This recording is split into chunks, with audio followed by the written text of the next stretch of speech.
अगला जो प्रश्न हम लोग का ये आपका अध्याय 18 जो कि नियंत्रक एवं महालेखा परीक्षक से हम लोग का प्रश्न स्टार्ट हुआ।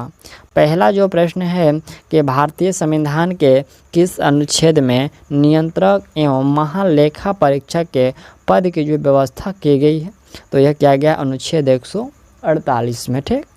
दूसरा जो प्रश्न है कि भारत के नियंत्रक एवं महालेखा परीक्षक की नियुक्ति कौन करता है, तो ये नियुक्ति राष्ट्रपति करते हैं। अगला प्रश्न है कि भारत के नियंत्रक एवं महालेखा परीक्षक की नियुक्ति कितने वर्ष के लिए जो की जाती है, तो ये दोस्तों की जाती है 6 वर्ष के लिए।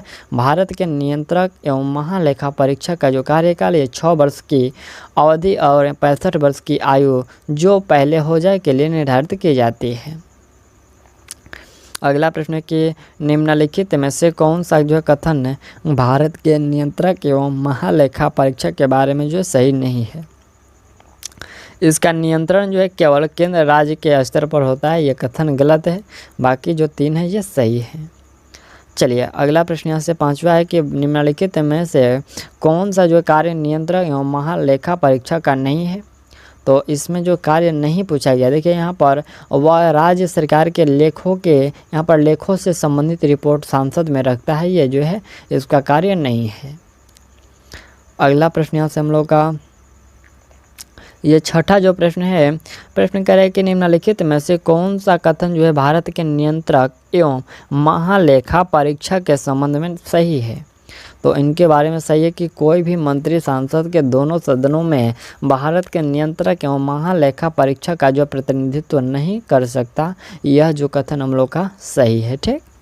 चलिए अगला पॉइंट यहाँ से 17 नंबर है। प्रश्न के नियंत्रक एवं महालेखा परीक्षक के वेतन एवं भत्ते और जो अन्य सेवा शर्तों का जो निर्धारण कौन करता है, तो यह दोस्तों जो सांसद के द्वारा की जाती है।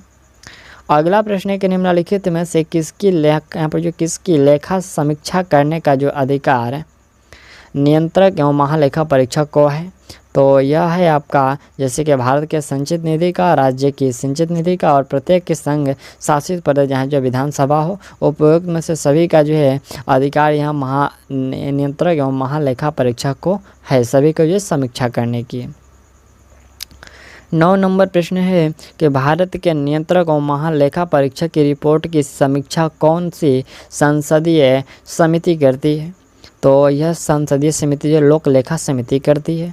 नियंत्रक एवं महालेखा परीक्षक अपने पद पर अधिकतम जो कितने वर्ष की आयु तक रह सकता है, तो अधिकतम वो दोस्तों 65 वर्ष तक जो है रह सकता है। ठीक।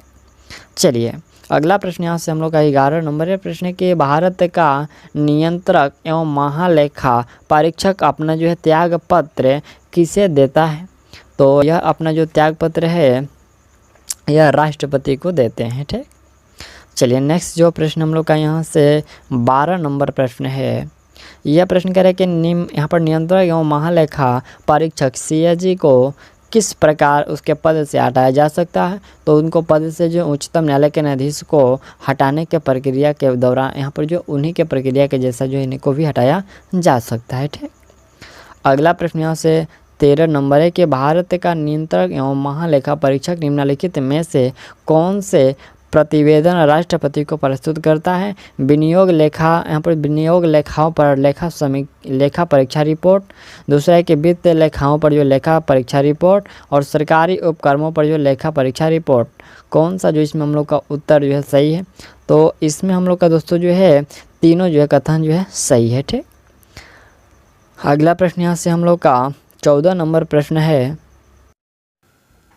प्रश्न के भारत के नियंत्रक महालेखा परीक्षक के संबंध में निम्नलिखित कथनों में से कौन सा जो कथन सही है। पहला है कि वह संसद का अधिकारी नहीं है, दूसरा है कि वह एक स्वतंत्र संवैधानिक पदाधिकारी है जो सीधे संसद के प्रति जवाबदेही नहीं है, तो इसमें हम लोग का जो भारत के यहाँ पर जो नियंत्रक महालेखा परीक्षक के बारे में दोनों ही कथन सही है। ठीक। इसमें ऑप्शन यहाँ से हम लोग का जो है C करेक्ट होगा, A और B दोनों। अगला यहाँ से 15 नंबर प्रश्न है कि के कार्य यहाँ पर कार्य एवं शक्ति का जो वर्णन किस अनुच्छेद में निहित है, यानी कि जो किस अनुच्छेद में किया गया है, तो यह अनुच्छेद किस में पूछा गया कि क्या गया, तो ये आपको अनुच्छेद 149 में देख लीजिए। यहाँ से ऑप्शन B याद रखिएगा, 149 में जो है कहेंगे कि जो कार्य और शक्तियों का जो है वर्णन किया गया है। अगला प्रश्न यहाँ से 16 नंबर है। प्रश्न के निम्नलिखित युग्मों पर आपको जो है विचार करना है। प्रश्न के एक तरफ निकाय और संस्था है और दूसरा का जो सदस्य काल है। तो जैसे कि केंद्रीय सत्कर्ता आयोग, केंद्रीय जो सत्कर्ता आयोग इसका शासनकाल कितना होता है, 5 वर्ष दिया गया है। लोक सेवा यहाँ पर संघ लोक सेवा आयोग 6 वर्ष, नियंत्रक एवं महालेखा परीक्षक जो है यहाँ पर 5 वर्ष दिया गया है। कौन सा हम लोग का सही होगा, इसमें हम लोग का यहाँ पर पहला और जो तीसरा सही है, ये संघ लोक सेवा आयोग 6 वर्ष, ये गलत है। ऑप्शन यहाँ से सी सही होगा। 17 नंबर प्रश्न के निम्नलिखित में से कौन सा अनुच्छेद लेखा परीक्षण का प्रारूप तैयार करता है। लेखा परीक्षण का जो प्रारूप तैयार करता है, तो यह तैयार करता है दोस्तों 150, ये अनुच्छेद पूछा गया है। तो यह 150 जो है अनुच्छेद में ये लेखा जो है तैयार करता है। ठीक, चलिए अगला 18 नंबर प्रश्न है। प्रश्न के भारत के नियंत्रक एवं महालेखा परीक्षक के संबंध में निम्नलिखित कथन पर विचार कीजिए। यहाँ पर जो है 3 कथन दिया गया है और इसमें कहा जा रहा है कि पहला है कि संसद के दोनों सदनों में भारत के नियंत्रक एवं महालेखा परीक्षक का जो प्रतिनिधित्व वित्त मंत्री करता है, यह कथन जो है ये गलत है। दूसरा है कि संविधान के अनुसार वह राष्ट्रपति को इस संबंध में सलाह देता है, तो यह सलाह देता है, सही है। और यहाँ पर कि केंद्र और राज्यों के लेखा किस प्रारूप में जो है रखे जाए, ये सलाह देता है। तीसरा है कि वह किसी कर या फिर शुल्क के शुद्ध आगामों का जो निर्धारण व प्रमाणन करता है, तो ये भी सही है, यानी कि 2 और 3 जो है सही है, पहला गलत है। ऑप्शन इसमें हम लोग का कूट भाषा में जो है यहाँ से सी होगा। ठीक, चलिए नेक्स्ट प्रश्न यहाँ से हम लोग का भारत के नियंत्रक एवं महाल परीक्षक के बारे में जो कुछ समय अवधि दिया गया है, तो देख लीजिए। यहाँ से ये जो यहाँ पर जो नरहरि राव थे, ये 48 से 54 तक, के चंद्रा जो थे ये 54 से 60, ए के राय ये 60 से 66, एस रंग यहाँ पर जो रंगनाथन ये 66 से 72 थे, और ए बख्शी जो थे ये 72 से 78, ज्ञान प्रकाश ये 78 से 84, और टी एन चतुर्वेदी यह जो है 84 से लेकर के 90। फिर हम लोग का यहाँ से ये सी जी यहाँ पर सोमैया है, ये 90 से 96, और वी के सुंगलू ये जो है 96 से 2002, और बी एन कौल ये 2002 से लेकर के 2008 तक, विनोद राय ये 8 से लेकर के 13, शशिकांत शर्मा ये 13 से 17, और राजीव महर्षि जो थे ये 2017 से अभी जो है अगस्त 2020 तक, और